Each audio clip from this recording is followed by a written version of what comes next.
حضرت عائشہ صدیقہ رضی اللہ تعالیٰ عنہ فرماتی ہیں ایک عورت تھی اور اسے نبی پاک صلی اللہ تعالیٰ علیہ وسلم نے وہ کلمہ پڑھ کے مسلمان ہوئی، مدینہ طیبہ آ گئی تو حضور نے مسجد نبوی شریف میں اس کے لیے مکان، ایک سادہ سا کمرہ ساتھ مسجد کے بنوا دیا، وہیں رہنے لگی۔ اکثر وہ سیدہ طیبہ کے پاس آتی تو حضرت عائشہ صدیقہ رضی اللہ تعالیٰ عنہ فرماتی ہیں وہ بڑی باتیں سناتی اور آخر میں کہتی وہ ہار والا دن بھی بڑا عجیب دن تھا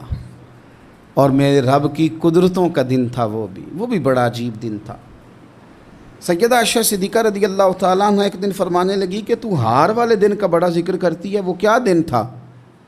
تو خاتون کہنے لگی اماں جی وہ دن تھا جب میرے رب پر بھروسہ اور مضبوط ہو گیا،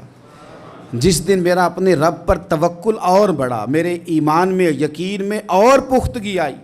کہنے لگی میں ایک گھر کی کنیز تھی، نوکرانی تھی، اس گھر میں ایک بچی تھی جس کے پاس سونے چاندی ہیرے جواہرات کا ہار تھا۔ اس زمانے میں چمڑے کے اوپر لوگ ہیرے جواہرات لگاتے تھے، کئی دفعہ سرخ رنگ کے چمڑے پہ لگائے جاتے تھے، وہ بچی پہنتی تھی تو کہتی ہوں بچی کے اس نے اتار کے رکھا یا اس سے گرا وہ ہار تو چیل اسے اٹھا کے لے گئی گوشت سمجھ کے اور میرے سامنے اٹھا کے لے گئی۔ گھر والوں نے مجھ سے پوچھا، یہ بخاری میں موجود ہے، گھر والوں نے پوچھا مجھ سے کہ وہ ہار کہاں ہے تو میں نے کہا چیل اٹھا کے لے گئی۔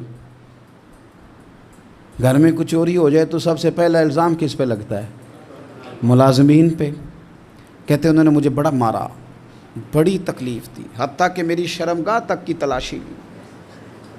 میری عزت اتنی خراب کی میں بتا نہیں سکتی۔ میرے نبی پاک صلی اللہ علیہ وسلم نے فرمایا سن لو، اگر سینگ والی بکری نے بغیر سینگ والی بکری کو تکلیف دی ہوگی تو قیامت کے دن اسے بھی بدلہ دینا پڑے گا کہ تیرے پاس سینگ تھے اور تو نے اسے مارا تھا۔ وہ خاتون عرض کرتی ہے سیدہ عائشہ کی خدمت میں کہ مجھے بڑا مارا، مجھے تکلیف دی، میں کہہ رہی تھی کہ میرے سامنے چیل لے گئی ہے پر وہ نہیں مان رہے تھے، اماں جی انہوں نے مجھے بڑا مارا۔ حضرت عائشہ صدیقہ کہتی ہیں پھر کیا ہوا؟ کہنے لگی اماں جی جب کوئی میرا مددگار نہ رہا، مجھے تکلیف دے رہے تھے، رسوا کر رہے تھے، تو میں نے اپنے رب سے مدد چاہی، میرے رب کی طرف میں نے توجہ کی، میں نے کہا مالک اب تو ہی میرا مددگار ہے۔ کہتی ہے وہ مجھے مار رہے تھے تو وہ چیل جو ہار لے گئی تھی